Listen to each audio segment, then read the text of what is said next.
काल जे आंदोलन झालं हे आंदोलन जाणीवपूर्वक राजकीय दृष्ट्या भडकवण्यात आलं असं पोलिसांचं म्हणणं आहे. आंदोलनाचा विषयच नाहीये. ते बलात्कार डिफेंड करतायत का? मग बलात्कार झाल्यावर आंदोलन करणं ही चूक आहे का या देशात?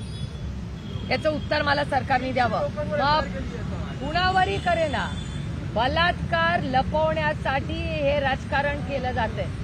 बलात्कार मोठा का आंदोलन? म्हणजे इतकं घाणेरडं गलिच्छ आहे सरकार आहे की ज्यांनी बलात्कार केला त्याची इन्क्वायरी आणि संवेदनशीलपणा दाखवायची जी आंदोलन करते त्याच्या विरोधात करणार आहे. म्हणूनच तो कायदा त्यांनी आणला होता. तुम्हाला आठवत असेल असाच एक कायदा आणला होता या सरकारने मागच्या सेशनमध्ये की जो आंदोलन करेल त्याला 7 वर्ष जेलमध्ये टाका. म्हणजे जर बलात्कार झाला आणि कोणी रस्त्यावर उतरला तर त्याला जेलमध्ये. या कुठला कायदा? याचा अर्थ असा होतो की बलात्कार झाल्यावर न्याय नाही मिळाला आणि आंदोलन केलं तर या महायुतीच्या सरकारमध्ये तो गुन्हा आहे. आणि जर बलात्काराच्या विरोधात आंदोलन करणं हा जर गुन्हा असेल तर तो मला मान्य आहे.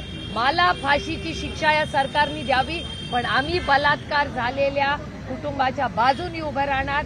आम्ही आंदोलन करणार आणि जोपर्यंत या राज्यातली प्रत्येक महिला आणि नागरिक हे सुरक्षित नाही तोपर्यंत आम्ही आंदोलन करत राहणार. या सरकारने आम्हाला जेलमध्ये टाकावं किंवा फाशी द्यावी.